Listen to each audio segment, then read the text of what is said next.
दोस्तों नमस्कार। सरल नर्सिंग इस ऑनलाइन प्लेटफॉर्म पे आपका हार्दिक स्वागत है और अभिनंदन है। आज अपन फंडामेंटल ऑफ नर्सिंग के अंदर अपन ने अभी तक इंट्रोडक्शन पढ़ लिया है। इंट्रोडक्शन की 2 क्लास अपन ने डिस्कस की है, पार्ट 1 और पार्ट 2, जिसमें अपन ने नर्सिंग के बारे में बहुत कुछ जाना है। ठीक है, फिर अपन ने इंट्रोडक्शन में ही अपन ने कम्युनिकेशन वाला पार्ट भी ले लिए हैं कि नर्सिंग के अंदर कम्युनिकेशन का क्या रोल है ना, कम्युनिकेशन क्या होता है, इसके टाइप क्या होते हैं, है ना, इसके जो प्रोसेस है वो क्या होती हैं, ये भी अपन ने डिस्कस कर लिया है। और पीछे वाली क्लास में अपन ने नर्सिंग प्रोसेस के बारे में भी डिस्कस कर लिया है कि नर्सिंग प्रोसेस होती क्या है, ये किसने दी है, इसकी परिभाषा क्या होती है। ठीक है, इसके जो टाइप, इसके जो फेज हैं वो क्या होते हैं ना, असेसमेंट, डायग्नोसिस, प्लानिंग, है ना, इंटरवेंशन और इवैल्यूएशन। ठीक है, तो ये सब अपन ने डिटेल से भी डिस्कस कर लिया है। ठीक है, तो आज की क्लास में है ना अपन लेंगे आज वाइटल साइन। वाइटल साइन अपन शुरू करेंगे आज। और वाइटल साइन में आज अपन सबसे पहले डिस्कस करेंगे टेम्परेचर, है ना। एक क्लास में अपन डिस्कस करेंगे टेम्परेचर, एक में पल्स डिस्कस करेंगे, एक में रेस्पिरेशन डिस्कस करेंगे, ठीक है ना, और एक में अपन डिस्कस करेंगे ब्लड प्रेशर डिस्कस करेंगे, एक में अपन पेन डिस्कस करेंगे, है ना। तो इस प्रकार अपन डिस्कस करेंगे अपना ये वाइटल साइन वाला चैप्टर, है ना। कुल 4-5 क्लास लेंगे अपन इसकी। ठीक है, तो आज की क्लास में अपन वाइटल साइन पढ़ेंगे। वाइटल साइन नॉर्मल होते क्या है, इनकी परिभाषा क्या होती है, और टेम्परेचर के बारे में अपन करेंगे डिस्कस। ठीक है, वाइटल साइन, है ना, वाइटल साइन, इसका जो मीनिंग है इस वर्ड का ये समझना जरूरी है ना। जो वाइटल है, ये जो शब्द है ये किससे बना है, वाइटलिटी से, है ना। और वाइटलिटी का मीन्स होता है जीवन। ठीक है, वाइटलिटी का मीन्स होता है जीवन, और साइन का मीन्स हो गया क्या, संकेत। जीवन जीने के जो संकेत हैं, है ना, जो जीवन जीने के जो इंडिकेटर हैं, अगर उनमें कोई अबनॉर्मलिटी है तो क्या होगा, नॉर्मल क्या क्या होते हैं। ठीक है ना, तो वाइटल साइन यानी एक इसका मीन्स और होता है अति आवश्यक।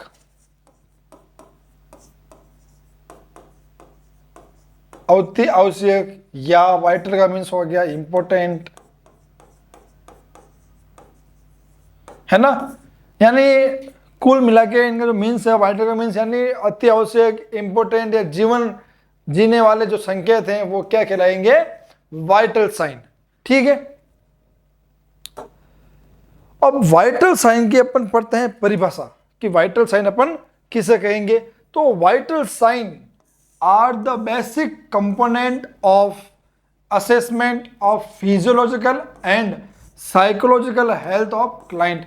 यानी जो वाइटल साइन है वो एक बेसिक कंपोनेंट है ना, आधारभूत इकाई है वो। ठीक है, और असेसमेंट किसका, असेसमेंट में फिजियोलॉजिकल और साइकोलॉजिकल असेसमेंट में वाइटल साइन क्या है, इंपॉर्टेंट है, किसके लिए, क्लाइंट की हेल्थ को लेके। ठीक है, वही वो बात कर अपन वाइटल साइन और क्या, it is a assessment tool. Vital sign क्या है, असेसमेंट टूल ही है ना। वाइटल साइन से अपन क्या करेंगे, पेशेंट का असेसमेंट करेंगे। भाई टेम्परेचर ले रहे हैं, असेसमेंट ही कर रहे हैं, ब्लड प्रेशर ले रहे हैं, असेसमेंट कर रहे हैं, पल्स ले रहे हैं, असेसमेंट ही कर रहे हैं। तो वाइटल साइन एक प्रकार से क्या है, असेसमेंट टूल है। और वाइटल साइन को also known as cardinal sign, ये जो क्वेश्चन है एग्जाम में पुटअप किया जा चुका है ना। पहले वाले एग्जामों में जितने भी हो रखे हैं, सेंट्रल और स्टेट लेवल के एग्जामों में, वाइटल साइन को और किस नाम से जानते हैं, कार्डिनल साइन से नाम से जानते हैं। ये सवाल है जो पहले एग्जाम में पूछा जा चुका है। ठीक है, ये होगी वाइटल साइन की परिभाषा।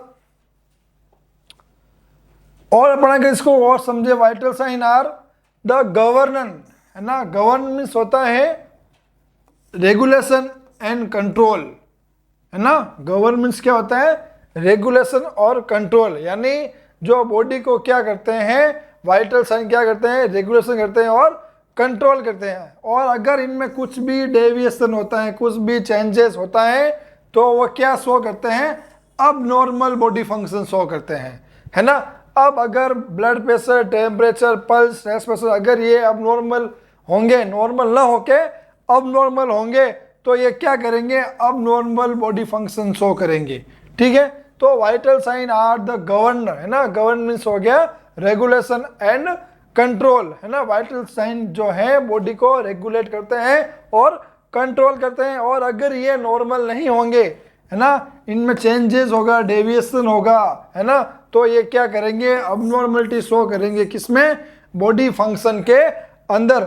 वहीं अपन अगर वाइटल साइन की बात करें कि वाइटल साइन जो ऑर्गन होते हैं वो कौन कौन से होते हैं, brain, heart, kidney, liver, lungs, है ना। जैसे देखो अपन बॉडी में ऐसे बहुत सारे ऑर्गन होते हैं जिनको अगर अपन बाहर भी निकाल दे तो आदमी जीवित रह सकता है, लेकिन ये जो अति आवश्यक ऑर्गन है जीवन जीने के लिए, ये ऑर्गन होने बहुत ही जरूरी है, और इनका जो है नॉर्मल होना बहुत जरूरी है ना। ये अगर नॉर्मल नहीं होंगे तो बॉडी के सारे फंक्शन क्या हो जाएंगे, अब नॉर्मल हो जाएंगे। तो इन जो ऑर्गन को है वाइटल ऑर्गन की श्रेणी में रखा गया है ना। अब अपन बात करते हैं नॉर्मल वाइटल साइन होते क्या है ना। नॉर्मल वाइटल साइन होते क्या है, तो वो क्या होते हैं, टेम्परेचर, पल्स, रेस्पिरेशन, बीपी, और एक अभी हाल ही में पेन को फिफ्थ वाइटल साइन की श्रेणी में या फिफ्थ वाइटल साइन कहा गया है। ठीक है, अब अपन बात करते हैं नॉर्मल टेम्परेचर कितना होना चाहिए। अगर अपन सेंटीग्रेड में बात करें तो 37 डिग्री सेंटीग्रेड होना चाहिए। वहीं अगर अपन फ़ारेनहाइट में बात करें तो फ़ारेनहाइट में जो टेम्परेचर है वो 98.6 डिग्री फ़ारेनहाइट होना चाहिए। और अगर अपन टेम्परेचर की नॉर्मल रेंज की बात करें, है ना, नॉर्मल रेंज की अगर अपन बात करते हैं तो डिग्री के अंदर 36 टू 38 डिग्री सेंटीग्रेड के बीच में अगर है तो वह नॉर्मल टेम्परेचर होगा। वही अपन अगर फ़ारेनहाइट की बात करें 98.6 से लगाकर 100.4 डिग्री फ़ारेनहाइट है तो क्या है, नॉर्मल टेम्परेचर है ना। अगर आपको रेंज पूछ ले तो ये क्लिक करना है, सीधा पूछ ले आपको तो ये है। वाइटल साइन के बाद अपन देखते हैं पल्स, अपनी धड़कन, हार्ट बीट, सबका धड़कता है दिल, है ना, किसका लिए किसके क्या लिए दिल धड़का है पता है आपको। चलो बात करते हैं अपन पल्स की। पल्स यानी हार्ट बीट यानी धड़कन यानी अपनी नब्ज, वो 1 मिनट में कितनी बार धड़कते हैं, है ना। तो रेंज की अपनी बात करें तो 60 से लगाकर 100 बीट पर मिनट अगर इस रेंज में है तो अपन उसको नॉर्मल वाइटल साइन के कैटेगरी में लेके आएंगे।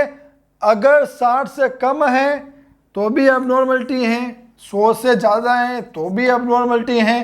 तो जो अपनी धड़कन है, अपनी जो पल्स है, जो अपनी हार्ट बीट है वो 60 से लगाकर 100 के बीच में होनी चाहिए। वही अगर अपन एवरेज की बात करें तो 72 बीट पर मिनट, 1 मिनट में जो पल्स है 72 बार धड़कनी चाहिए, है ना। ये होता है इसका एवरेज। अब अपन आने वाली क्लासों में अलग डिस्कस करेंगे कि धड़कन, जो अपना टॉपिक अलग सा आएगा पल्स का, कि न्यूबॉर्न में कितनी होती है ना, इन्फेंट में कितनी होती हैं, चिल्ड्रन में कितनी होती हैं, अडल्ट में कितनी होती हैं, ठीक है, और ओल्ड एज में कितनी होती हैं। तो ये अपन सब आने वाली जो अपना चैप्टर है पल्स वाला उसमें अपन डिटेल से डिस्कस करेंगे। ये अभी कॉमन रूप से हैं, ठीक है।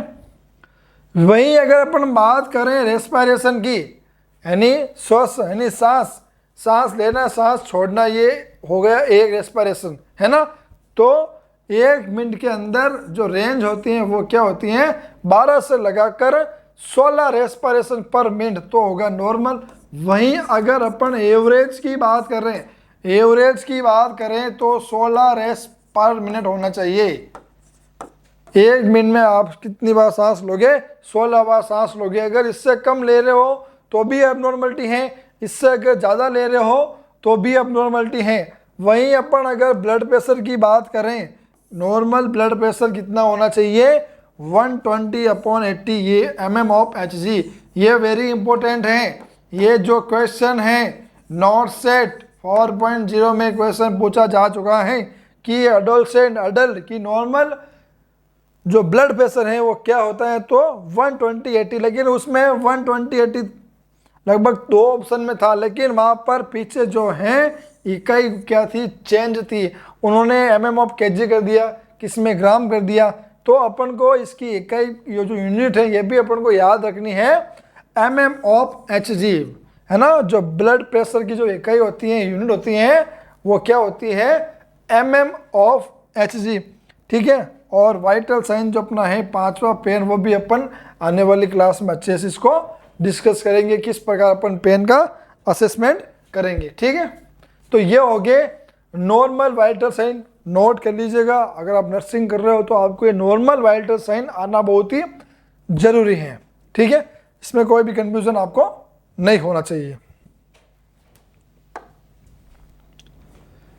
अब अगर आपको इमरजेंसी में अगर वाइटल साइन पूछ ले कि आप क्या चेक करोगे इमरजेंसी में वाइटल साइन, है ना, तो आप क्या करोगे, प्यूपिलरी रिफ्लेक्स, है ना, और किसी गाइड में दे रखा है SpO2, ठीक है। लेकिन प्रायोरिटी किसको देनी है, प्यूपिलरी रिफ्लेक्स को। अगर क्वेश्चन आता है इमरजेंसी वाइटल साइन, है ना, R, ठीक है, उस चारों ऑप्शन में अगर ये दोनों ऑप्शन हैं तो प्रायोरिटी देनी है प्यूपिलरी रिफ्लेक्स को, और अगर प्यूपिलरी रिफ्लेक्स चारों ऑप्शन में नहीं है, SpO2 है, तो आपको क्लिक करना है SpO2, और इस क्वेश्चन में अगर दोनों ऑप्शन हैं तो आपको क्लिक करना है प्यूपिलरी, ठीक है।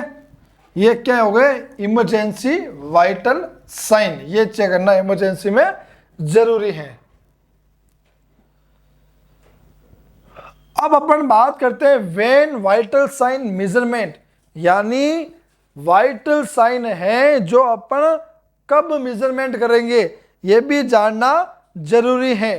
तो अपन करेंगे ऑन एडमिशन,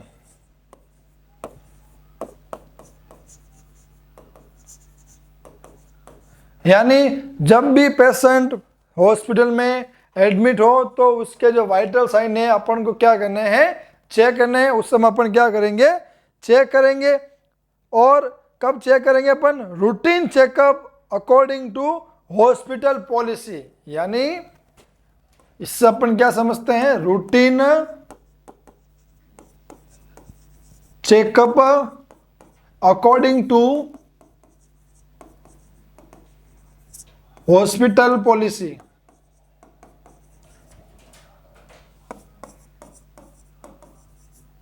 ठीक है, यानी कि एक जो पेशेंट है वो एडमिट हो गया, किसी हॉस्पिटल पॉलिसी है भाई उसके सुबह शाम वाइटल साइन चेक करने हैं, किसी की पॉलिसी है कि उसके दिन में 3 टाइम चेक करने हैं, 8 बजे, 2 बजे, वापस 8 बजे, किसी की पॉलिसी है 4 आवर चेक करने हैं, है ना, 8 बजे, 12 बजे, है ना, 4 बजे, वापस 8 बजे। तो ये हॉस्पिटल की पॉलिसी के ऊपर भी निर्भर करता है कि पेशेंट के कब कब वाइटल साइन आपको चेक करने हैं, ठीक है। Before and after and during any procedure और surgery, before, after, during, sorry, before, after, during any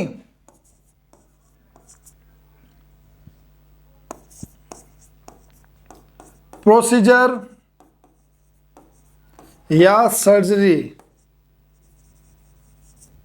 two check vital sign,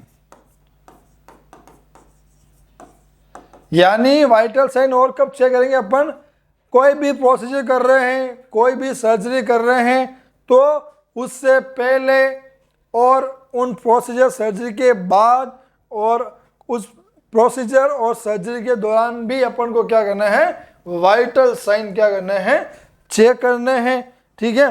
before and after nursing intervention, अगर आप किसी प्रकार का नर्सिंग इंटरवेंशन दे रहे हैं तो उससे पहले और नर्सिंग इंटरवेंशन देने के बाद भी आपको वाइटल साइन क्या करना है, चेक करने हैं। ठीक है, और अपन देखते हैं कब चेक करेंगे, in emergency condition.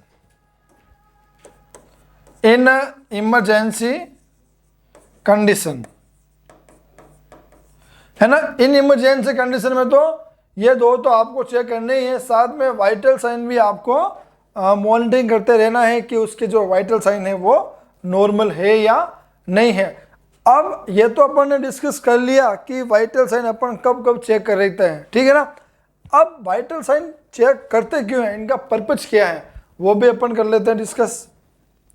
Purpose of assess the vital sign, यानी वाइटल साइन का जो असेस करने का पर्पज क्या है, टू असेस पेशेंट कंडीशन, यानी पेशेंट की जो कंडीशन है उसको असेस करने के लिए वाइटल साइन चेक किए जाते हैं। Vital sign help in making diagnosis. Vital sign क्या करते हैं, हेल्प करते हैं, किसमें हेल्प करते हैं, मेकिंग डायग्नोसिस, डायग्नोसिस आइडेंटिफाई करने में, बनाने में हेल्प करते हैं vital sign. To help doctor prescribing treatment, यानी वाइटल साइन है जो डॉक्टर की हेल्प करते हैं उसके ट्रीटमेंट के प्रिस्क्रिप्शन के समय। To vital sign check to plan and implementation of nursing care, यानी जो आपने नर्सिंग केयर दिए हैं, जो प्लान बनाए हैं, वो जो आपने इम्प्लीमेंट किया है वो सही से हुआ ही नहीं हुआ है, तो अभी उसके लिए भी अपन वाइटल साइन चेक करेंगे। ठीक है, to assess the check effective of treatment, यानी जो आपने ट्रीटमेंट दिया है वो इफेक्टिव हुआ कि नहीं हुआ है, वो कामगार या वो सही साबित हुआ या नहीं हुआ है, उसके लिए भी क्या करेंगे, वाइटल साइन क्या करेंगे, चेक करेंगे। ठीक है, डॉक्टर ने आपने तकलीफ बताई है, आपका ब्लड प्रेशर ज़्यादा आ रहा है, डॉक्टर ने ब्लड प्रेशर की जो टेबलेट लिख दी है, फिर वापस आपने वाइटल साइन चेक किया कि उस टेबलेट के बाद देने के बाद जो है वो टेबलेट प्रभावी या इफेक्टिव हुई कि नहीं हुई, वाइटल साइन मतलब जो बीपी है वो नॉर्मल हुई या नहीं हुई, तो इसके लिए वापस अपन वाइटल साइन चेक करेंगे। ठीक है, तो ये हो गया इसके पर्पज। ठीक है, अब अपन डिस्कस करते हैं सीक्वेंस कि वाइटल साइन के सीक्वेंस क्या है ना, कि सबसे पहले आप क्या चेक करते हो। अपन बात करेंगे अडल्ट की अलग करेंगे और इन्फेंट न्यूबॉर्न की अलग करेंगे। ठीक है, बात अगर अपन अडल्ट की करें तो टी, पी, आर और बीपी। ठीक है, अब सीक्वेंस क्या है, कोई भी पेशेंट आपके पास आता है तो सबसे पहले आप क्या मेजर करोगे, T means temperature, R means pulse, P means pulse, R means respiration और बाद में बीपी चेक करोगे। ये सीक्वेंस होना चाहिए, है ना, ये सीक्वेंस होना चाहिए किसमें, अडल्ट के अंदर। वहीं अपन बात करते हैं न्यूबॉर्न इन्फेंट की, तो इसका जस्ट कर देना है आपको उल्टा, बीपी तो आपको वापस लिख के देना है, बीपी लास्ट में चेक होगी। अब आप क्या करोगे, इसका उल्टा कर दो, आर पी टी, यानी न्यूबॉर्न के अंदर सबसे पहले अपन क्या करेंगे, चेक रेस्पिरेशन। क्यों चेक करेंगे, इनिशियली रेस्पिरेशन करना जरूरी है ना, बर्थ एक्सपेक्टेशन अपन को चेक करना जरूरी है कि जो बच्चा है वो श्वास स्पॉन्टेनियसली ले रहा है नहीं ले रहा है। ठीक है ना, इसलिए सबसे पहले अपन रेस्पिरेशन चेक करेंगे, रेस्पिरेशन ले रहा है तो फिर बाद में पल्स चेक करेंगे, देन आफ्टर लास्ट में अपन चेक करेंगे टेम्परेचर और लास्ट में अपन करेंगे बीपी। तो ये सीक्वेंस होना चाहिए, ध्यान रखिएगा, सीक्वेंस भी एग्जाम में आ रखा है। वाइटल साइन का सीक्वेंस अडल्ट का एग्जाम में आ रखा है, ये आपको याद होना चाहिए। और ये आपका एडिशनल हो गया, अगर एग्जाम में न्यूबॉर्न और इन्फेंट का अगर सीक्वेंस पूछ ले वाइटल साइन चेक करने का तो आरपीटी क्या होना चाहिए, आरपीटी। और वही अपन बात कर अडल्ट की तो टीपीआर, बस आप तो अडल्ट का याद कर दो टीपीआर, है ना, इन्फेंट का वापस आप उल्टा करना आपको बस। ठीक है, तो अपन ने इंट्रोडक्शन देख लिया, वाइटल साइन होते क्या हैं, है ना, वाइटल साइन होते क्या हैं, वाइटल का मीन्स क्या होते हैं, मीन्स होता है, ये वाइटलिटी से लिया गया है ना, जिसका मीन्स जीवन होता है या जीवन जीने के लिए जो इम्पोर्टेंस संकेत होते हैं, जैसे बीपी हो गया है ना, पल्स हो गया, टेम्परेचर हो गया, ठीक है, रेस्पिरेशन, ये क्या है, साइन है, इंपॉर्टेंट साइन है जीवन जीने के लिए, है ना।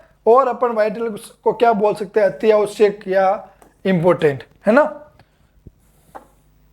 फिर अपन ने डेफिनेशन डिस्कस की कि वाइटल साइन क्या है, बेसिक कंपोनेंट है किसके असेसमेंट के, फिजियोलॉजिकल और साइकोलॉजिकल, किसकी हेल्थ, क्लाइंट की हेल्थ को चेक करने के लिए, असेसमेंट करने के लिए। और एक प्रकार से कहा जाए तो वाइटल साइन क्या है, एक टूल है, टूल किट है, असेसमेंट का टूल है। और ये वेरी इंपॉर्टेंट है, कार्डिनल साइन वेरी इंपॉर्टेंट है। कार्डिनल साइन जो होते हैं वाइटल साइन का दूसरा नाम क्या है, कार्डिनल साइन, ये भी एग्जाम में आ रखा है, ठीक है। चलते हैं आगे।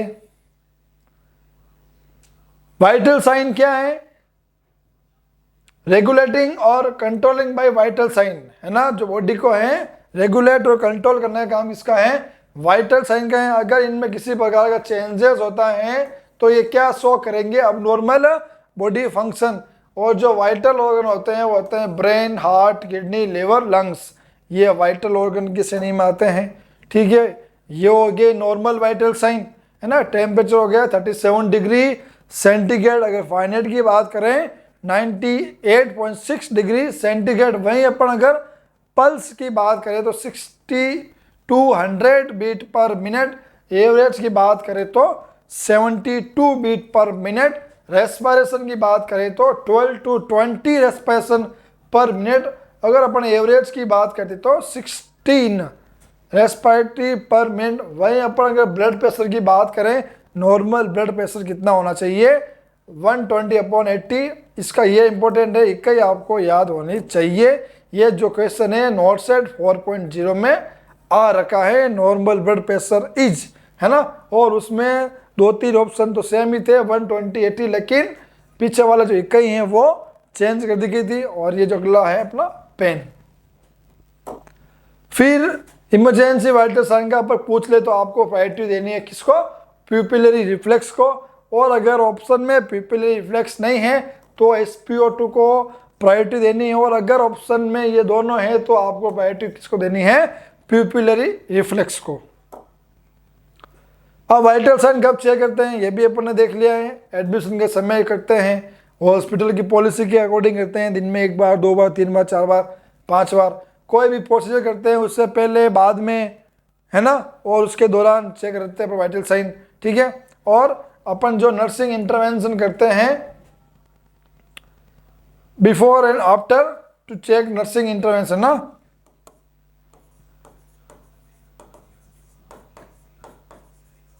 नर्सिंग इंटरवेंशन और इमरजेंसी कंडीशन में अपन क्या करते हैं, वाइटल साइन चेक करते हैं। ये हो गए वाइटल साइन के पर्पस जो मैंने अभी आपको बताए हैं। आप आराम से वीडियो पॉज करके ये नोट भी कर सकते हैं, है ना। अगर आप ANM GNM BSc नर्सिंग करते हैं तो एग्जाम में क्वेश्चन आ सकता है वाइटल साइन के, when vital sign check and what is the purpose of vital sign, तो आप ये लिख के आ सकते हैं, ठीक है।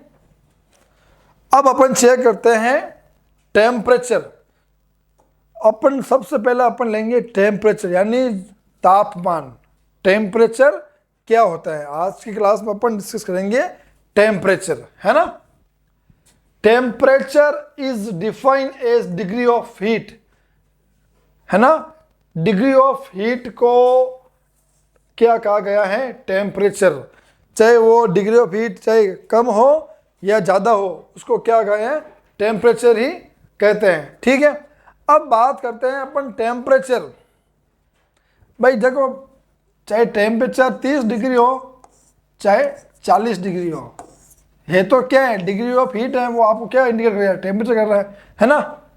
अब balance between heat production and heat loss, यानी जो टेम्परेचर है वो हीट प्रोडक्शन और हीट लॉस के बीच में क्या करता है, बैलेंस बनाता है। वहीं अपन अगर बात करें हीट प्रोडक्शन अपनी बॉडी में कैसे होता है, थर्मोजेनेसिस से। हीट प्रोडक्शन कैसे होता है, थर्मोजेनेसिस से, है ना।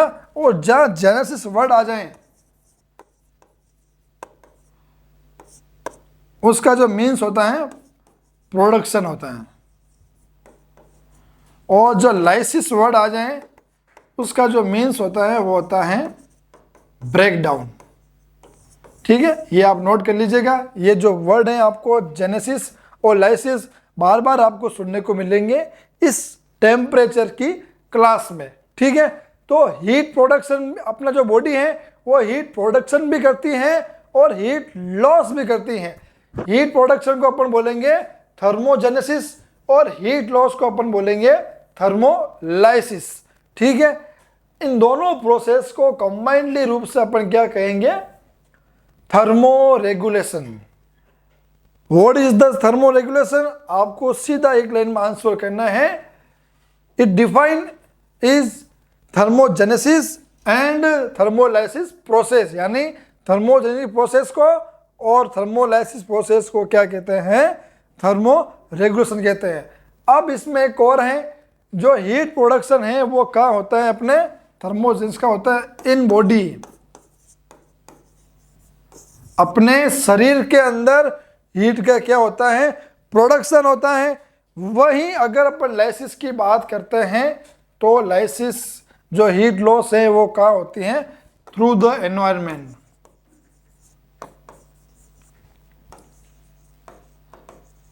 थ्रू द एनवायरमेंट, है ना, कि एनवायरमेंट की वजह से भी हीट लॉस होती है बॉडी से। ठीक है, ये हो गया अपना टेम्परेचर की परिभाषा। ठीक है, अब अपन देखते हैं टेम्परेचर को अपन और कैसे कैसे अपन करते हैं।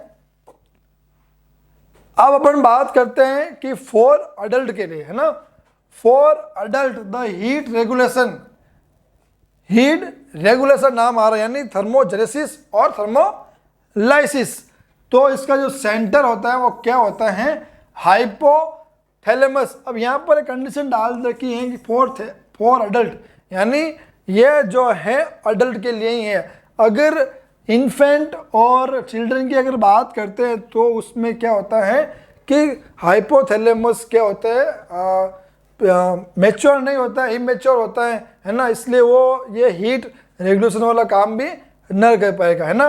तो हीट रेगुलेशन वाला काम कौन करेगा, अडल्ट के अंदर हाइपोथैलेमस। ठीक है, अब बात करते हैं एंटीरियर हाइपोथैलेमस और पोस्टीरियर हाइपोथैलेमस। ठीक है, एंटीरियर, है ना, anterior hypothalamus responsible for heat loss, यानी एंटीरियर हाइपोथैलेमस किसका जिम्मेदार होता है, हीट लॉस का। हीट लॉस की जिम्मेदारी कौन लेता है, एंटीरियर हाइपोथैलेमस। वहीं अगर पोस्टीरियर हाइपोथैलेमस की बात करते हैं तो इसका जो काम होता है हीट प्रोडक्शन का, है ना। Posterior hypothalamus is responsible for heat production, यानी हीट प्रोडक्शन में कौन रेस्पॉन्सिबल है, पोस्टीरियर हाइपोथैलेमस। ठीक है, अब बात करते हैं बॉडी टेम्परेचर की, है ना। बॉडी टेम्परेचर दो प्रकार से लिया जाता है, यह होता है, पहला जो होता है सेल बॉडी टेम्परेचर और दूसरा जो होता है core body temperature. Shell body temperature यानी सेल से आप एस याद कर लीजिए और एस से याद कर लीजिए आप स्किन, यानी स्किन से जो टेम्परेचर लिए जाते हैं उनको कहते हैं सेल बॉडी टेम्परेचर। और वहीं अपन कोर बॉडी टेम्परेचर की बात करते हैं जिसको अपन कहते हैं विसरल ऑर्गन, है ना, कांस्टेंट होता है ना, कि बॉडी के अंदर से अगर टेम्परेचर लिए जाते हैं तो उसको कहते हैं अपन कोर बॉडी टेम्परेचर। बॉडी से बाहर जो स्किन से लिए जाते हैं उनको कहते हैं सेल बॉडी टेम्परेचर। अब इन टेम्परेचर में क्या होता है, अल्ट्रेशन होता रहता है।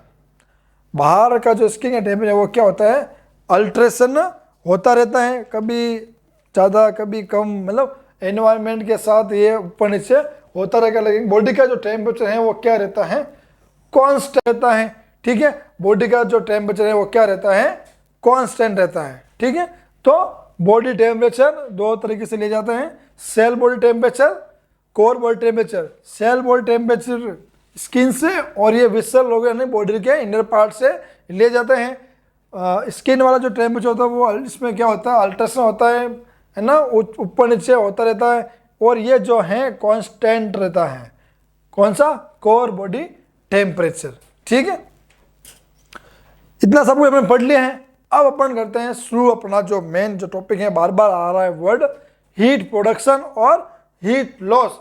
तो अपन सबसे पहले देखते हैं अपनी बॉडी में हीट प्रोडक्शन कैसे कैसे होता है। ठीक है, source of heat production, source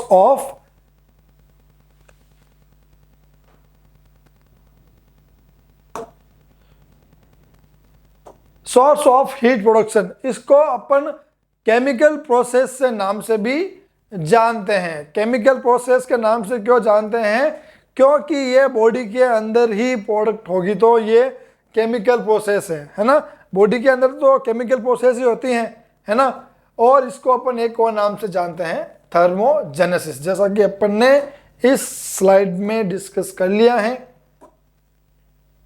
ठीक है, हीट प्रोडक्शन क्या होता है? बॉडी के अंदर होता है, जिसको क्या बोलते हैं अपन? थर्मोजेनेसिस।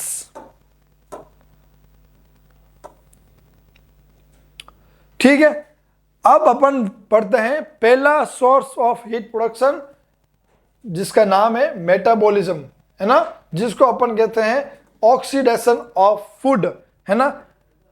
ऊपर सॉरी दोस्तों, थोड़ा सा टेक्निकल इश्यू हो गया, है ना। अपन देख रहे थे मेटाबॉलिज्म, है ना, यानी हीट प्रोडक्शन का जो पहला जो सोर्स होगा वो होगा मेटाबॉलिज्म, जिसको अपन कहते हैं ऑक्सीडेशन ऑफ फूड। ठीक है, कीबोर्ड जिसको अपन बोलते हैं ना उपापचय, है ना।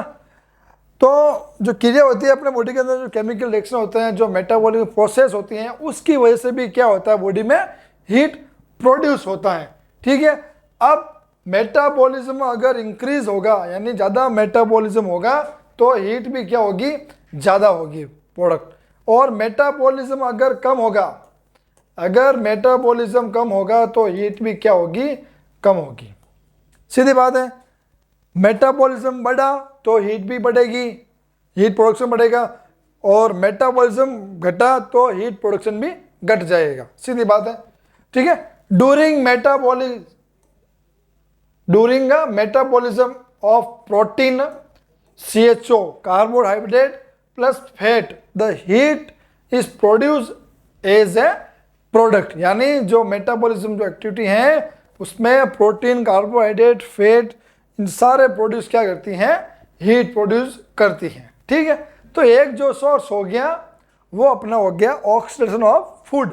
अब देखते हैं किससे कितना क्या मिलता है। सबसे पहले 1 ग्राम कार्बोहाइड्रेट से कितना हीट प्रोडक्शन होगा? 4 कैलोरी ऑफ हीट, जिसको कहते हैं 17 किलो जूल। 1 ग्राम प्रोटीन से 4 किलो कैलोरी हीट प्रोड्यूस होगा, जिसको भी कहते हैं 17 ग्राम जूल। 1 ग्राम फैट से 9 किलो कैलोरी हीट प्रोड्यूस होगा, जिसको कहते हैं अपन 37 किलोग्राम जूल। ये जो स्लाइड है वेरी इंपॉर्टेंट है, एक तो नोट कर लीजिए। हर बार इसको एग्जाम में लेके इसको क्वेश्चन 100% आता है ना। अगर आपको क्वेश्चन आ जाए, सीधा पूछ लेगा आपको कि अगर 1 ग्राम कार्बोहाइड्रेट है तो कितना कैलोरी हीट प्रोड्यूस होगा, तो आपको क्लिक करना है 4 ग्राम। बस ये जो है एक तरह का फॉर्मूला है, आपको याद रखना। अगर आपको 2 ग्राम पूछना है तो आपको इसका डबल कर देना, 8 ग्राम। ठीक है ना, इस प्रकार क्वेश्चन आएंगे एग्जाम में। और वहीं 1 ग्राम एल्कोहल, 1 ग्राम एल्कोहल से 7 किलो कैलोरी हीट, यानी 29 किलो जूल क्या होते हैं? प्रोड्यूस। यानी अब देखो बहुत सारे आदमी ये सोचेंगे कि मैं तो 1 ग्राम एल्कोहल ले लूँगा और क्या हो जाऊँगा, सारी ऊर्जा मुझे प्राप्त हो जाएगी, बाहुबली बन जाएगा। वो तो 30 रुपये का पवा ले लेगा और क्या है ना, और वो खुश रहेगा। फिर वो गांव में वही अपना आपको शक्तिशाली समझेगा। उसको ये वो इतना क्यों करेगा, प्रोटीन से जो क्यों रहेगा, वो तो उसके मन में ये आएगा कि चलो 1 ग्राम लेते हैं एल्कोहल और बन जाते हैं बाहुबली, और सबसे ज़्यादा शक्ति अपने अंदर आ जाएगी, है ना। तो ऐसा नहीं करना है, बस आपको समझाने के लिए है कि 1 ग्राम एल्कोहल में 7 कैलोरी ऑफ हीट प्रोड्यूस होती है, जिसको कहते हैं 29 किलो कैलोरी जूल। ठीक है, ये जो है आपको याद रखना है, एग्जाम में इसको लेके क्वेश्चन आते हैं। ठीक है ना। अगला जो सोर्स हो गया हीट प्रोडक्शन, वो हो गया सीवरिंग। अगर सीवरिंग हो रही है तो भी क्या हो रहा है, बॉडी के अंदर हीट प्रोड्यूस हो रहा है। कैसे हो रहा है, contraction of arrector pili muscles during shivering cause heat product. यानी ये याद रखना आपको, पिलाई मसल्स, इसमें क्या होगा, कॉन्ट्रैक्शन होगा तो ये क्या करेगी, हीट प्रोडक्ट करेगी। ठीक है, वही एक्सरसाइज अब आप अगर बॉडी जिम जाके एक्सरसाइज करोगे, भागोगे, दौड़ोगे, खेलोगे तो आपके अंदर क्या आएगी, स्वेटिंग आएगी, तो कहीं ना कहीं अंदर क्या हो रही है, हीट प्रोड्यूस हो रही है ना। जो मेटाबॉलिज्म क्या हो रहा है, इंक्रीज हो रहा है। ठीक है, वही अपन अगर बात करें 80% ऑफ स्केलेटल मसल्स, यानी जो 80 एक्सरसाइज है 80% जो हीट प्रोड्यूस किससे हो रही है, स्केलेटल मसल्स होगी, है ना। 20% मेटाबॉलिज्म होगी। ठीक है, हार्मोनल चेंजेस, अगर बॉडी में हार्मोनल चेंजेस या हार्मोनल इम्बैलेंस होगा तो भी हीट का क्या होगा, प्रोडक्शन होगा। डिजीज कंडीशन, यानी अगर किसी को बीमारी है किसी प्रकार की, उस कंडीशन में भी बॉडी के अंदर क्या होता है, हीट प्रोडक्शन होता है। ठीक है, अब अपन देखते हैं हीट। तो वापस अपन देखो, अपन पढ़ रहे थे हीट लॉस, है ना। उससे पहले अपन ने क्या पढ़ लिया है, हीट प्रोडक्शन। यानी हीट जो प्रोडक्शन है, हमेशा बॉडी में जो हीट का प्रोडक्शन है शरीर के अंदर से होगा, मतलब बॉडी से होगा। ठीक है, और हीट का जो प्रोडक्शन होना ये क्या है, एक प्रकार की क्या है, केमिकल प्रोसेस है, जिसको हीट अगर प्रोडक्शन हो रही है तो इसको और क्या बोल सकते हैं अपन, थर्मोजेनेसिस। ठीक है, तो ये अपन ने डिस्कस कर लिया कि बॉडी में किस किस प्रकार से हीट प्रोडक्शन होता है ना। मेटाबॉलिज्म जिसको बोलते हैं अपन, ऑक्सीडेशन ऑफ फूड। ठीक है, फिर 1 ग्राम CHO कार्बोहाइड्रेट से 4 कैलोरी हीट मिलती है, 1 ग्राम प्रोटीन से 4 कैलोरी हीट मिलती है, 1 ग्राम फैट से 9 कैलोरी हीट मिलती है। और ये है, देखो बहुत अपना ये कॉमेडी वाला विषय है, 1 ग्राम एल्कोहल से 7 कैलोरी हीट मिलती है। यानी कोई जो दारू पीने वाला व्यक्ति है जो पौवा ठेके पे गया और 30 ग्राम का जो 30 रुपये का आता है पौवा वो पी लेगा तो वो सारा ये पूर्ति कर देगा, फैट प्रोटीन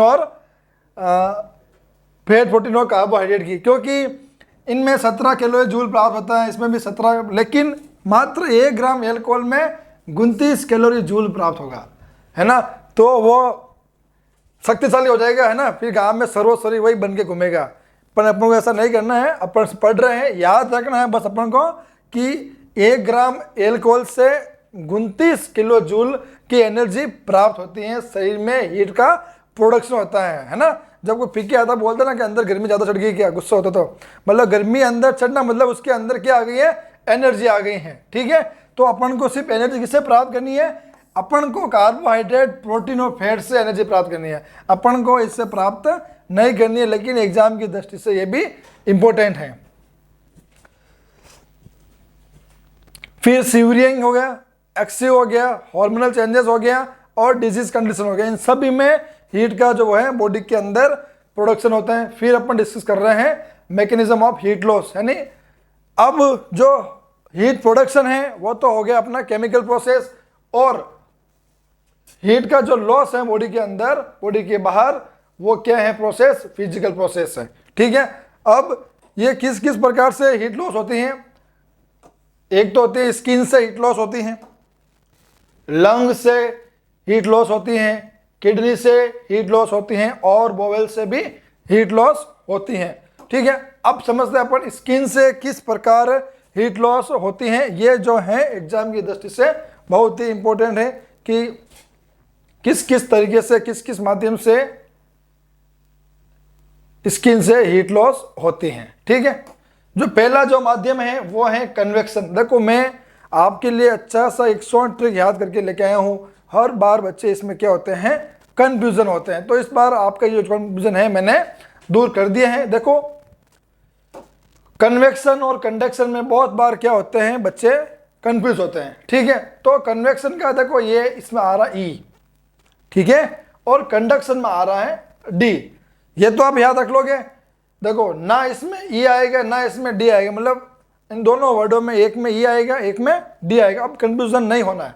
ठीक है, अब देखो डी डी पहला आता है मतलब ये कम रहेगा, और ई बाद में आता है मतलब ये ज़्यादा रहेगा। कंफ्यूजन नहीं है, ठीक है। अब कन्वेक्शन द्वारा किस प्रकार हीट लॉस होगी? ई मीन्स कहीं ना कहीं जो प्रोनाउंस आ रहा है एयर का आ रहा है, ई का आ रहा है, एयर का आ रहा है ना। तो जो है heat loss from transfer from air circulation, यानी जैसे गर्म हवा के झोंके आते हैं, ठंडी हवा के झोंके आते हैं, तो अपने शरीर को स्पर्श करते हैं, तो शरीर का जो बाहरी जो टेम्परेचर है उससे क्या होता है, ये को प्रभावित करता है, ठीक है।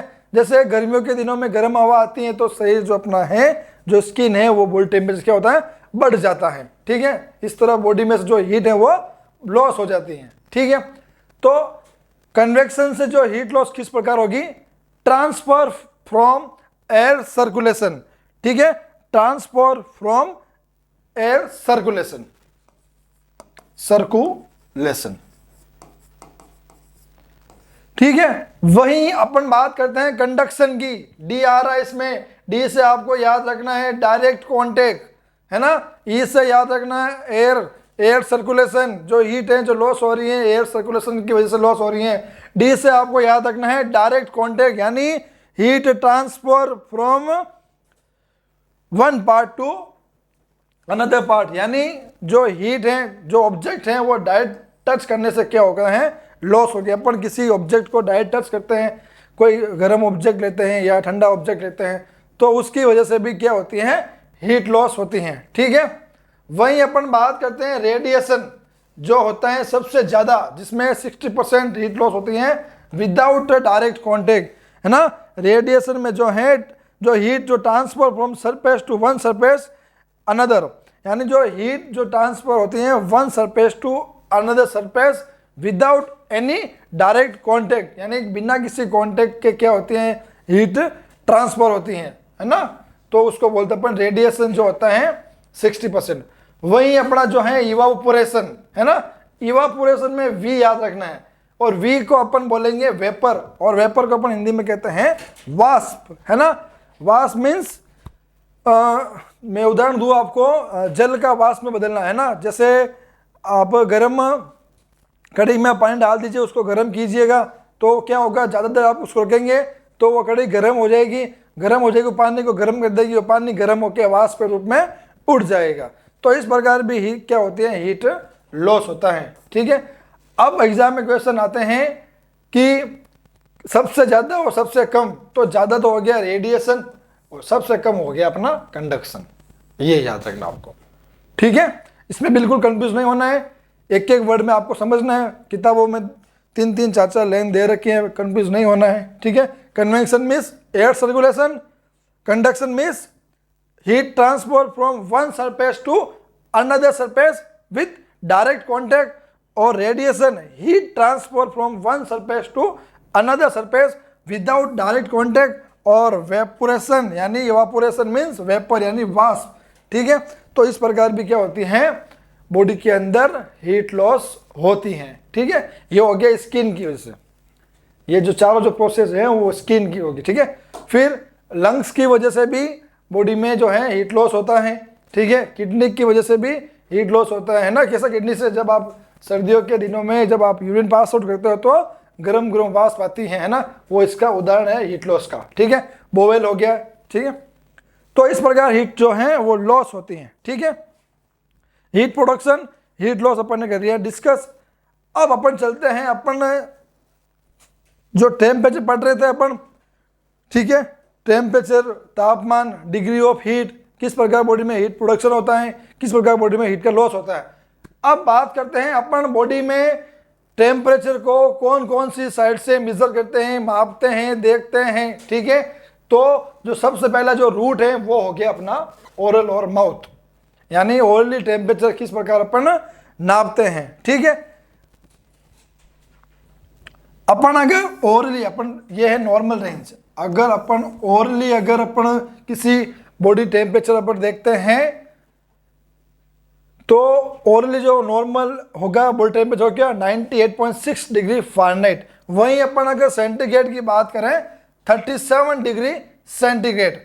अब इसमें दो कंडीशन दे रखी हैं, क्या दे रखी हैं, if higher than axillary temperature, यानी एक्सिलरी टेम्परेचर से ये 1 डिग्री क्या होगा, ज़्यादा होगा, और रेक्टल टेम्परेचर से जो है 1 डिग्री कम होगा। अब मैं आपको एग्जांपल बता रहा हूँ, तब आपको समझ में आ जाएगा। ठीक है, ये हो गया ओरल टेम्परेचर, ये हो गया रेक्टल, और ये हो गया रेक्टल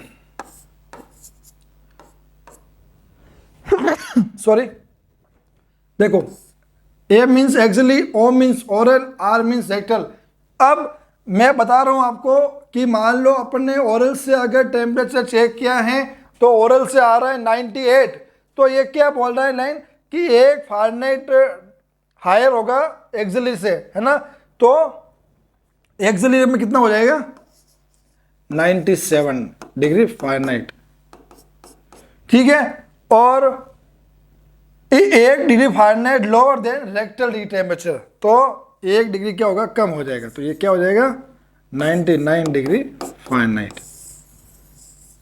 इस प्रकार ये होगा। ठीक है, ये लेन, यानी कि ओरल टेम्परेचर अपन देखेंगे तो किसमें, अगर एक्सिलरी की बात करें तो 1 डिग्री फ़ारेनहाइट का डिफरेंस आएगा। ठीक है, इससे 1 डिग्री ज़्यादा कम होगा और इससे भी ज़्यादा होगा। ठीक है, वहीं अपन अगर ड्यूरेशन की बात करें, ड्यूरेशन की अगर अपन बात करते हैं तो ड्यूरेशन जो है, जो थर्मामीटर होता है, क्लिनिकल थर्मामीटर, उसको टंग के नीचे वाले हिस्से में कितने समय तक रखना है, 2 से 3 मिनट तक। साइड क्या होगी, सबलिंगुअल, अंडर टंग। ठीक है, कोई कंफ्यूजन नहीं होना चाहिए। ये भी स्लाइड जो है एग्जाम की दृष्टि से बहुत ही इंपॉर्टेंट है। ठीक है ना। अब बात करते हैं अपन कॉन्ट्रा इंडिकेशन कि किन वाली कंडीशन में अपन को ओरल जो है टेम्परेचर नहीं नापना चाहिए, कॉन्ट्रा इंडिकेट करना चाहिए। एक तो जब बच्चे की उम्र जो है 6 साल से कम हो। अब 6 साल से कम बच्चा के अगर आप ओरली अगर आप टेम्परेचर मेजर करोगे तो वो थर्मामीटर को ही चबाने लग जाएगा, खाने लग जाएगा। ठीक है, और अनकॉन्शियस पेशेंट, जो पेशेंट चेतन नहीं है ना, अर्धावस्था में है, सीजर और एपिलेप्सी वाले पेशेंट, ओरल इंजरी और कफ, अगर ये किसी पेशेंट को है ये कंडीशन, तो इस कंडीशन में अपन को क्या करना है, ओरल थर्मामीटर को क्या करना है, कॉन्ट्रा इंडिकेट करना है। ठीक है, अब इसमें एक नोट डालते हैं अपन, पेशेंट टेक कोल्ड ड्रिंक और हॉट ड्रिंक या हॉट टी। ठीक है, कि अगर कोई पेशेंट है आपके पास आता है, कोल्ड ड्रिंक पी के आता है या गर्म चाय पी के आता है, उस समय क्या करना है, आपको टेम्परेचर नहीं लेना है। ठीक है, क्योंकि टेम्परेचर लोगे तो टेम्परेचर सामान्य से ऊपर नीचे आएगा, नॉर्मल नहीं आएगा। तो आपको क्या करना है, उसको बैठाना है या वेट करना है कितना, 15 से 30 मिनट तक, फिर क्या करना है, आपको टेम्परेचर लेना है। ठीक है, clinical thermometer most common use in oral route. जो क्लिनिकल थर्मामीटर आता है इसका जो मोस्ट कॉमन यूज कौन सा होता है, ओरल रूट। ठीक है, कॉन्ट्रा इंडिकेट तो हो गए 6 साल से कम वाले बच्चे, एज वाले, unconscious patients, seizures, epilepsy, oral injury, cough, अगर ये किसी पेशेंट में है तो अपन ओरल टेम्परेचर नहीं लेंगे। ठीक है, और अगर कोई पेशेंट जो है गर्म में ठंडा खाने खाए कर या पीकर आए हैं तो अपन क्या करेंगे, वेट करेंगे।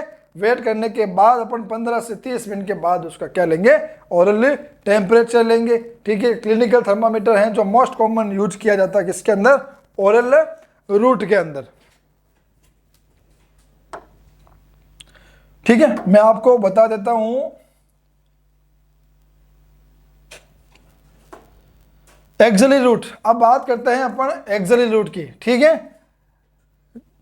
जिसका जो नॉर्मल टेम्परेचर होता है 97.6 डिग्री फ़ारेनहाइट, और अगर सेंटीग्रेड की बात करें तो 36.4 डिग्री सेंटीग्रेड। ठीक है, अब देखो वही कंडीशन हो रही है वापस, यानी ये जो है ओरल टेम्परेचर से 1 डिग्री फ़ारेनहाइट कम होगा, और 2 डिग्री फ़ारेनहाइट किससे कम होगा, रेक्टल टेम्परेचर से, है ना।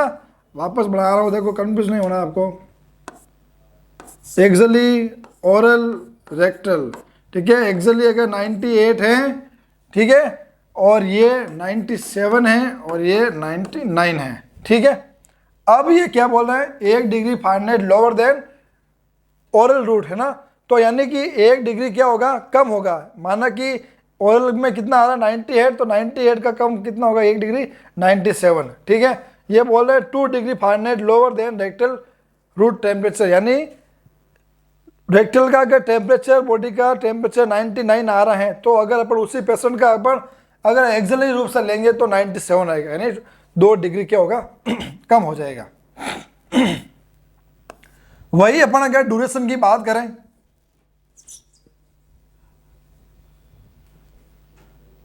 3 से 5 मिनट या 3 से 4 मिनट रखना है एक्सिलरी में, एकदम सीधा रखना है आपको। और जो ड्यूरेशन होता है कम, किसी बुक में दे रखा है 3 से 5 मिनट और किसी में दे रखा है 3 से 4 मिनट, प्रीफर करना आपको ये वाला, ठीक है, 3 से 4 मिनट। अब इसमें जो है मोस्ट कॉमन यूज, यानी ये जो है मोस्ट कॉमन यूज किसमें किया जाता है, एक तो इन्फेंट के अंदर और बच्चे जिनकी उम्र 6 साल से कम है, इनके अंदर क्या किया जाता है, एक्सिलरी वाला जो टेम्परेचर है मोस्ट कॉमन यूज किया जाता है, ठीक है। नॉर्मल होगा टेम्परेचर एक्सिलरी रूट का क्या 97.6 डिग्री फ़ारेनहाइट, और सेंटीग्रेड में अगर अपन बात करते हैं तो 36.4 डिग्री सेंटीग्रेड, ठीक है। 1 डिग्री क्या होगा कम होगा ओरल रूट से, और 2 डिग्री क्या होगा कम होगा रेक्टल रूट से, ठीक है। अगर एग्जाम में क्वेश्चन आ जाए कि एक्सिलरी एक पेशेंट है, उसका ओरल जो टेम्परेचर है वो है 99 डिग्री फ़ारेनहाइट, तो एक्सिलरी का कितना होगा, तो सीधा क्या करना है आपको 1 डिग्री कम कर देना है। 1 डिग्री कम करो, कितना हो जाएगा एक्सिलरी का 98 डिग्री फ़ारेनहाइट। वही आपको क्वेश्चन में डाल दें रेक्टल का, रेक्टल कितना होगा, ओरल का अगर 99 है तो रेक्टल का 1 और बढ़ा दो आप, ठीक है, तो रेक्टल का कितना हो जाएगा 100, ठीक है। इस प्रकार आपको करना है। अब बात करते हैं अपन इंडिकेशन की कि कौन कौन सी कंडीशन में क्या करना है आपको एक्सिलरी टेम्परेचर चेक करना है। सीधी बात है कि अपन जहां पर ओरल रूट से टेम्परेचर नहीं देख सकते हैं ना, use where oral route is contraindicate, जहां पर ओरल रूट से अपन टेम्परेचर नहीं माप सकते हैं वहां पर अपन को क्या करना है एक्सिलरी टेम्परेचर देखना है। अपन वही बात करें कॉन्ट्रा इंडिकेशन की, तो एक्सिलरी इंजरी, अगर कोई एक्सिलरी इंजरी दे रखी है, वेरी इंपॉर्टेंट है, एनलार्ज लिम्फ नोड और एक्सेसिव स्वेटिंग, अगर ज़्यादा पसीना हो रहा है इनके अंडर आर्म्स के अंदर भी, तो अपन क्या करेंगे वहाँ पर क्या करेंगे टेम्परेचर कॉन्ट्रा इंडिकेट करेंगे। साइड होगी मिड एक्सिलरी साइड, ठीक है।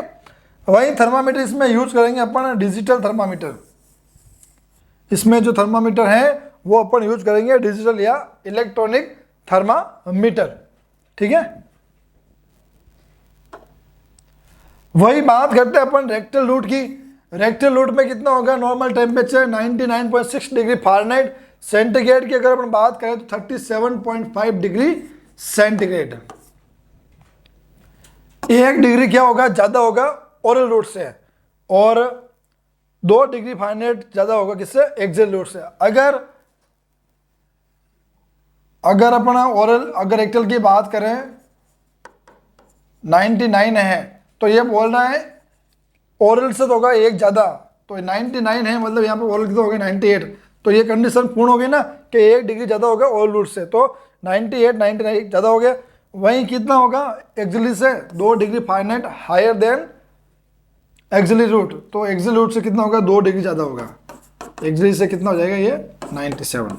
मान लो अगर एक्सिलरी 97 है, एग्जाम में क्वेश्चन आ जाए किसी व्यक्ति का एक्सिलरी जो टेम्परेचर है वो 97 डिग्री फ़ारेनहाइट है, तो उसी पेशेंट का रेक्टल का अगर अपन टेम्परेचर मेजर करेंगे तो कितना होगा, सीधा गणित है 2 degree Fahrenheit higher than axillary temperature, यानी एक्सिलरी टेम्परेचर से 2 ज़्यादा हो जाएगा। यानी अगर एक्सिलरी 97 है तो रेक्टल कितना हो जाएगा 99। वहीं अगर क्रॉस क्वेश्चन कर ले कि रेक्टल का अगर किसी पेशेंट का टेम्परेचर 99 डिग्री फ़ारेनहाइट है तो एक्सिलरी का कितना होगा, तो 2 उससे कम हो जाएगा, तो कितना 97 डिग्री फ़ारेनहाइट, ठीक है।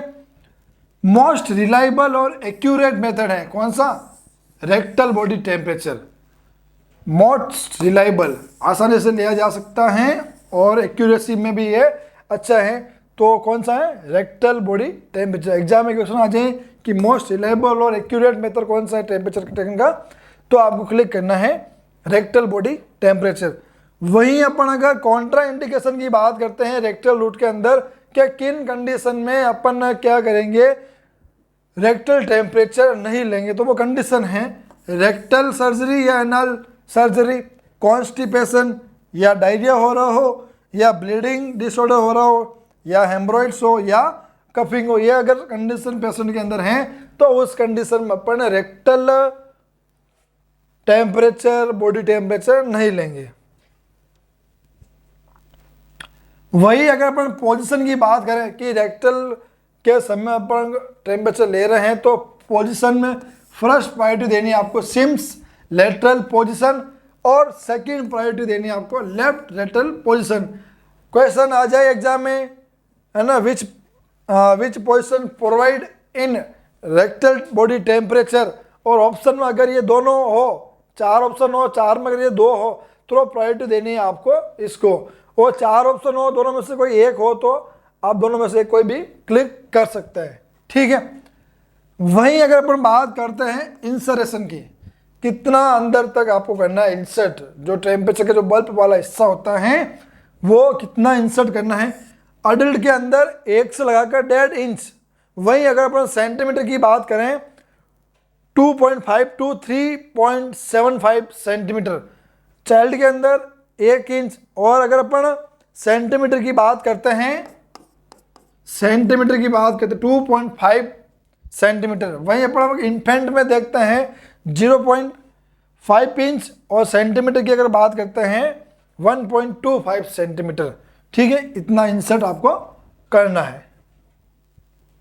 और ये जो पोजीशन वाला पार्ट है, सिम्स लेटरल पोजीशन और लेफ्ट लेटरल पोजीशन, ये अपन वाइटल साइन के बाद अगर और भी चैप्टर है कुछ, वो पूरा करने के बाद अपन एक चैप्टर लेंगे पोजीशन का, उसमें आपको मैं बताऊंगा सिम्स लेटरल पोजीशन क्या होती हैं, लेटरल पोजीशन क्या होती हैं, प्रोन क्या होती हैं, सुपाइन पोजीशन क्या होती हैं, टिंडालबर्ग क्या होती है, सेमी फाउलर क्या होती हैं, फाउलर क्या होती है, सारी जो पोजीशन है अपन डिस्कस करेंगे। वहीं अगर अपन बात करते हैं टिम्पेनिक रूट की, टिम्पेनिक रूट से अपन टेम्परेचर कैसे लेते हैं, टिम्पेनिक मेम्ब्रेन द्वारा। और टिम्पेनिक मेम्ब्रेन कहाँ होती हैं? मिडिल ईयर के कैनाल में होती हैं। वहीं इसमें क्या होता है, थर्मामीटर के आगे एक प्रोब लगा हुआ होता है, थर्मामीटर है और आगे इसके एक प्रोब लगा हुआ होता है, उस प्रोब की वजह से क्या करते हैं अपन, कनेक्ट करते हैं, ठीक है। और वहीं अपन अगर और ये क्विकली रूट है, सबसे फास्ट, यानी 2 या 3 सेकेंड में क्या कर देगा, रिजल्ट दे देगा, ठीक है। Use an electric tympanic thermometer. Tympanic route से अपन किस थर्मामीटर से चेक करते हैं, इलेक्ट्रॉनिक टिम्पेनिक थर्मामीटर।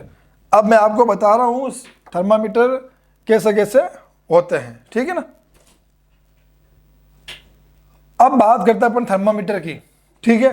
थर्मामीटर होते हैं, पहला जो थर्मामीटर है वो है क्लिनिकल थर्मामीटर, जिसको अपन बोल सकते हैं ओरल थर्मामीटर या ग्लास थर्मामीटर, क्योंकि ये ग्लास थर्मामीटर से बना होता है।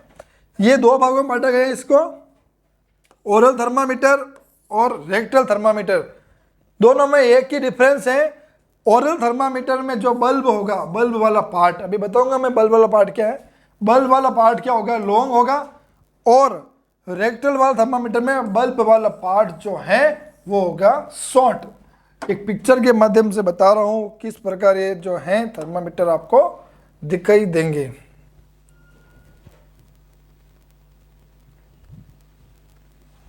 ये देखो,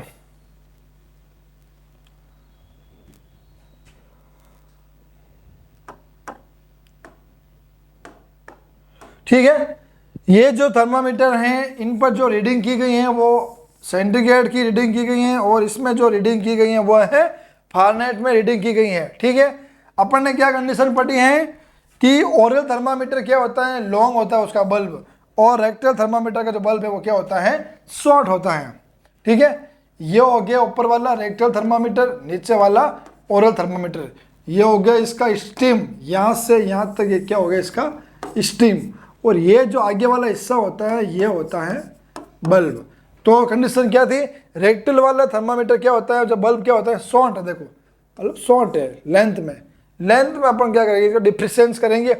वहीं ओरल थर्मामीटर क्या होता है, बल्ब क्या होता है लॉन्ग होता है, ठीक है। इसमें जो रीडिंग इस प्रकार देखो, ये फारेनहाइट में होती हैं, ठीक है, और यहाँ पे क्या होती है सेंटीग्रेड में होती हैं, ठीक है। इस प्रकार ये जो हैं ओरल थर्मामीटर बोल सकते हैं, ग्लास थर्मामीटर बोल सकते हैं, क्लिनिकल थर्मामीटर भी अपन इसको बोल सकते हैं, ठीक है। आपको एग्जामिनर है 2 थर्मामीटर दे देगा एग्जाम में, है ना, जो एनएम जेएनएम कर रहे हैं, बेस स्टेशन कर रहे हैं, एग्जामिनर आया फंडामेंटल का वाइबा में लेना है और उसने 2 आपको थर्मामीटर दे दिए, एक का बल्ब होगा शॉर्ट, एक का होगा लॉन्ग। वो आपको कर देगा कि बताओ इनमें से रेक्टल वाला जो है थर्मामीटर कौन सा है ना। तो उस समय ये चीज़ आपके काम आएगी, ठीक है। अब बात करते हैं अपन रेंज की, है ना। इसमें जो रेंज होती है ना, कहाँ से कहाँ तक होती है, रेंज की भी बात जरूरी करनी है। स्टीम सेंटीग्रेड में अगर क्या होती है, वो सेंटीग्रेड के अंदर 35 से लगाकर 43.3 डिग्री सेंटीग्रेड होता है ना। ये देखो 35 से लगाकर 43.3 यानी 41, ये हो गया 42 और ये 43.3, ये होता है इनका मेजरमेंट सेंटीग्रेड में, ठीक है। वहीं अपन फ़ारेनहाइट की बात करें तो 95 से लगाकर 110 डिग्री फ़ारेनहाइट, है ना। 95 से लगाकर 110 डिग्री फ़ारेनहाइट क्या होती है, इसकी रेंज होती है। अब अगर इन रेंज के बाहर चला जाए, टेम्परेचर 106 डिग्री से अगर ज़्यादा हो जाए तो नेक्रोसिस वाली कंडीशन हो जाएगी। और सबसे पहले किसको अफेक्ट करेगी, नर्वस सिस्टम को क्या करेगी, अफेक्ट करेगी, ठीक है। रेंज को लेके भी एग्जाम में क्वेश्चन आ चुके हैं। अब बात करते हैं अपन क्लीनिंग को लेके कि इनकी क्लीनिंग किस प्रकार हो, ठीक है। बिफोर, है ना, बिफोर और आफ्टर के अपन किसी पेशेंट का अगर अपन चेक करते हैं टेम्परेचर, उससे पहले अपन क्या करेंगे, उसको थर्मामीटर क्या करेंगे, क्लीन करेंगे। उस थर्मामीटर को अपन क्या करेंगे, क्लीन करेंगे, ठीक है। जैसे मान लिया मेरे हाथ में ये थर्मामीटर है, ठीक है, ये जो आगे वाला हिस्सा है वो क्या है, इसका बल्ब, है ना। तो मैं पेशेंट का टेम्परेचर चेक करने से पहले मैं क्या करूँगा, उस थर्मामीटर को एक बार क्लीन करूँगा। और हमेशा ध्यान रखना, ये जो सिद्धांत है एक पे काम करेगा, less contaminate to more contaminate, ठीक है। यानी जो हिस्सा कम कंटामिनेट होगा उधर से अपन को क्या करना है, साफ करना है, ठीक है। तो गोज शॉप होगा, स्टेल अपने पास गोज होगा, ठीक है। तो ये थर्मामीटर है, अभी अपन इसको यूज नहीं किया है तो आगे वाला जो हिस्सा है वो क्या है, लेस कंटामिनेट है, ठीक है। और अपन पीछे वाला अपने हाथ में है तो ये ज़्यादा कंटामिनेट है, ठीक है ना। तो अपन इसको लेस कंटामिनेट से ले जाके मोर कंटामिनेट की ओर अपन क्या करेंगे, इसे इसको साफ करेंगे ऐसे, है ना। वापस ऐसा नहीं कि वापस फेंक दिया, इसको वापस हटाते हुए ऐसे, ठीक है, चेंज गोल स्वेप को चेंज करते हुए, ठीक है। तो बिफोर कंटामिनेट, है ना, बिफोर अपन प्रोसीजर, बिफोर टेम्परेचर टेकन, अपन जो क्लीन करेंगे बल्ब टू स्किन, ठीक है। वही टेम्परेचर चेक करने के बाद मुंह में डाल दिया, चेक कर लिया, आगे वाला ऐसा क्या हो गया, मोर कंटामिनेट मोर इन्फेक्टेड। पर अपन को यह सिद्धांत फॉलो करना है, less contaminate to more contaminate. तो अपन को क्या लेना है, इसको हाथ में लेना है, ठीक है ना, ग्लव्स की सहायता से उसको अपन को क्या करना है। अभी ये है हिस्सा कौन सा, लेस कंटा, ये है मोर, तो अपन को यहाँ से ऐसे ऐसे करना। अपन अगर आगे से करेंगे ना तो पूरा ये जो है थर्मामीटर क्या हो जाएगा, इन्फेक्टेड हो जाएगा। तो अपन को पीछे से इसको क्या करना है, स्वैप करना है ना, स्टेराइल गोज से ऐसे, ठीक है। तो स्टीम टू बल्ब। वहीं अगर बात करते हैं disinfection of thermometer with solution की, सॉल्यूशन से अपन किस प्रकार इनको डिसइंफेक्टेंट करेंगे डेटॉल, सेवलॉन और लाइजोल। ठीक है, ये जो 3 सोल्यूशन है इनका जो रेशियो भी ये दे रखा है। ठीक है, और ड्यूरेशन भी ये दे रखा है। डेटॉल में जो रेशियो होना चाहिए 1:40, 5 मिनट इसका क्या होना चाहिए, ड्यूरेशन होना चाहिए। वहीं अपन अगर सेवलॉन की बात करें तो जो रेशियो है 1:20 और जो ड्यूरेशन है वो, ठीक है। तो सॉल्यूशन जो हो गया डेटॉल, लाइजोल और सेवलॉन। ठीक है, रेशियो है 1:40, 1:20, 1:40, 5 मिनट, 5 मिनट और 3 मिनट, ये उनका सॉल्यूशन ये होता है। ठीक है, ड्यूरेशन और रेशियो और इनका डिसइंफेक्टेंट थर्मामीटर का। ठीक है,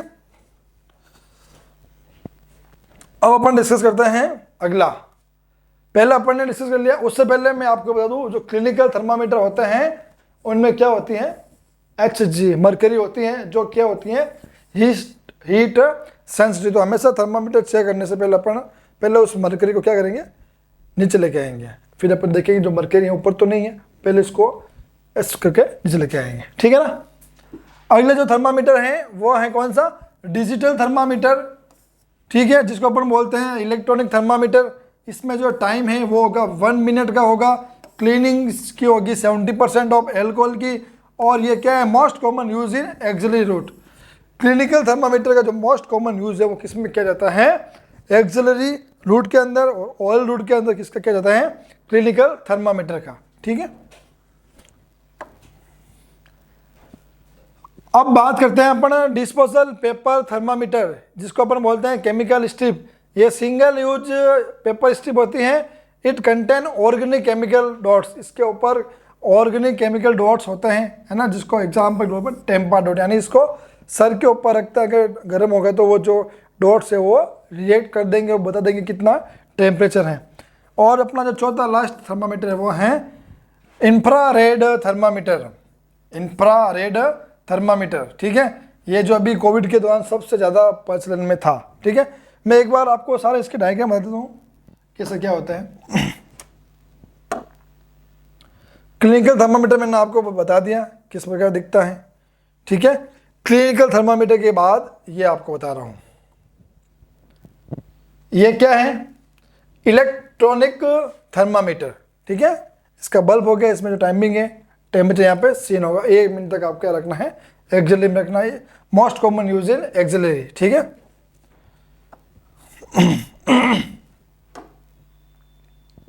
बाकी क्लिनिकल जो है थर्मामीटर है वो जो मैंने आपको बता दिया है।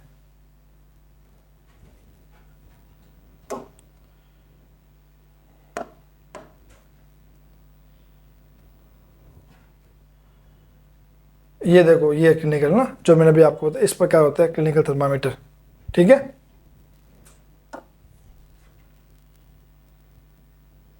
अब देखते हैं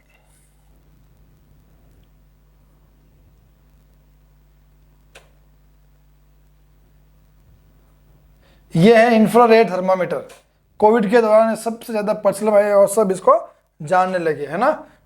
इसको बोलते हैं अपन इंफ्रारेड, इसको अपन सर के ऊपर ऐसे रखते हैं ना।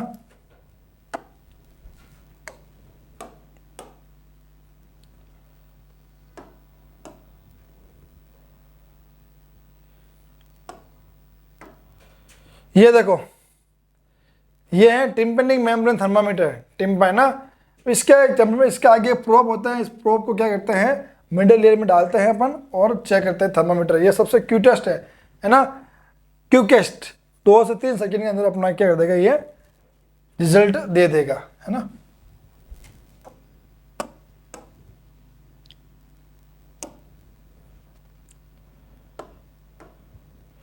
ये देखो इस प्रकार, इसके आगे प्रोब होता है। ये टिम्पेनिक मेम्ब्रेन हो गई है। ठीक है, यहाँ से थर्मामीटर ये यहाँ अपन को क्या देगी, रीडिंग दिखाई देगी। यहाँ अपन को क्या दिखाई देगी, रीडिंग दिखाई देगी। ठीक है, ये हो गया टिम्पेनिक थर्मामीटर। एक होता है टेम्पा डॉट। किस प्रकार होता है टेम्पा डॉट, देखते हैं।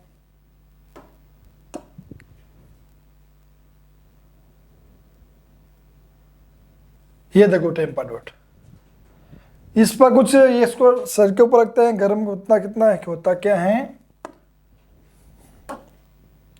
ठीक है, ये कुछ केमिकल पेपर बेड होते हैं, ये क्या करते हैं, रिएक्ट करते हैं जितना टेम्परेचर होता है। ठीक है, अब चलते हैं, मैं थोड़ा सा पीछे कुछ छूट गया है, मैं आपको वापस समझा देता हूँ क्या छूट गया है, ठीक है। फिर अपन ये जो टेम्परेचर का पार्ट है वो अपन फिनिश करते हैं। देखो अपन पढ़ रहे थे हीट प्रोडक्शन, क्या पढ़ रहे थे अपन? हीट प्रोडक्शन, हीट प्रोडक्शन में पढ़ रहे थे, ठीक है। हीट प्रोडक्शन में जो बी वाला जो पार्ट है मेटाबॉलिज्म ऑक्सीडेशन ऑफ फूड, इसके बाद में अपन ने एक छूट गया था, वो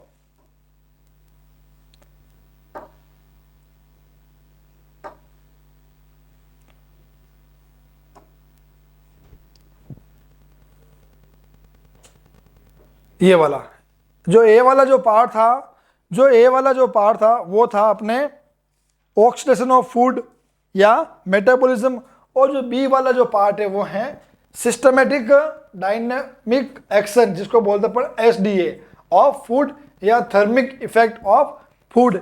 यानी अपन बॉडी के अंदर जितनी भी गतिविधियां करते हैं उस गतिविधियों की वजह से भी क्या होता है, हीट का क्या होता है, प्रोडक्शन होता है। वो गतिविधियां किसको लेके? अपन लेंगे फूड को लेके, है ना। अब फूड को अपन मुंह में रखते हैं, डाइजेशन करते हैं, अब्जॉर्प्शन करते हैं, डिस्ट्रीब्यूशन होता है उसका, वापस एलिमिनेशन होता है। तो इन सभी क्रियाओं में क्या होता है, फूड का क्या होता है, अब्जॉर्प्शन होता है। क्या होता है फूड का?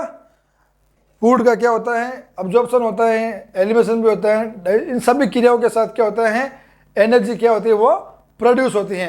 तो जो फैट है, फैट का जो एचडी है वो कितना होता है, 4% होता है, ठीक है। यानी जो फैट से क्या होती है, 4%,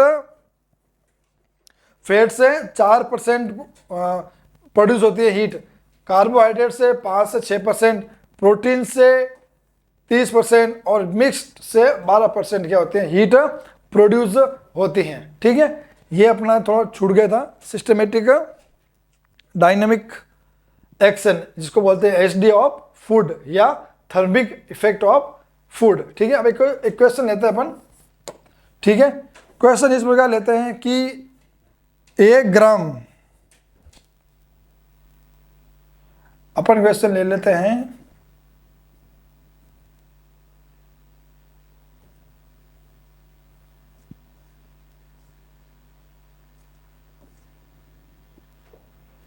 अपन क्वेश्चन लेते हैं 1 ग्राम CHO यानी कार्बोहाइड्रेट से, 1 ग्राम कार्बोहाइड्रेट से कितना है, 4 कैलोरी क्या होती हैं, हीट प्रोडक्शन होता है, ठीक है। कितना कैलोरी हीट प्रोडक्शन होता है, 4 कैलोरी हीट प्रोडक्शन होता है, ठीक है। अब अपन बात करते हैं कि अगर अपन 100 ग्राम लेंगे, 100 ग्राम अगर कार्बोहाइड्रेट लेते हैं तो कितना होगा, मल्टीप्लाई इसको 100 कर दीजिए, 400 कैलोरी हो जाएगा, ठीक है। अब ये पूछ रहा है कि इसका एचडी कितना होगा, है ना, इसका एचडी कितना होगा, ठीक है।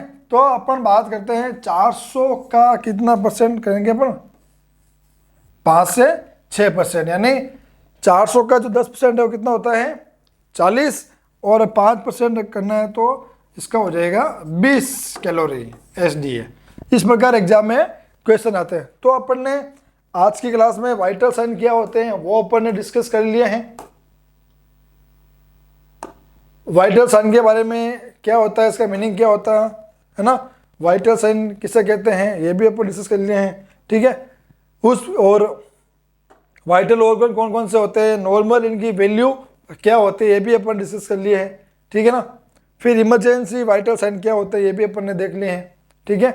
वाइटल साइन कब चेक करते हैं ये भी अपन ने देख लिए हैं, इनके पर्पस क्या है, वाइटल साइन क्यों चेक करते हैं ये भी अपन ने देख लिए हैं, ठीक है ना। सीक्वेंस क्या होता है वाइटल साइन चेक करने का ये भी अपन ने देख लिए हैं। टेम्परेचर पढ़ा फिर अपन आज की क्लास में टेम्परेचर, अगली क्लास में अपन और लेंगे पल्स, एक्सप्रेशन, बीपी, इस प्रकार अपन वाइटल साइन को पूरा करेंगे, ठीक है। टेम्परेचर किसे कहते हैं, है ना, बैलेंस किस में क्या होता है, सारा अपन ने डिस्कस कर लिया है।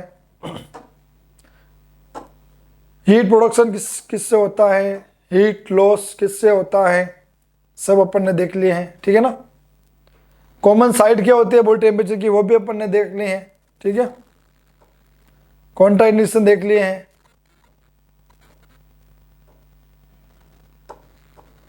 थर्मामीटर की रेंज देख ली अपन ने, क्लीनिंग किस प्रकार करते हैं, है ना, सॉल्यूशन क्या होना चाहिए, कितना रेशियो होना चाहिए, ड्यूरेशन कितना होना चाहिए, ठीक है। डिजिटल थर्मामीटर के बारे में अपन ने देख लिया है। डिस्पोजल पेपर थर्मामीटर या केमिकल स्ट्रिप, जिसका एग्जाम्पल है टेम्पाडोट। तो ये सारा अपन ने आज की क्लास में डिस्कस कर लिए हैं। अगली क्लास में अपन एक और वाइटल साइन के साथ आपसे मिलेंगे। तब तक के लिए धन्यवाद।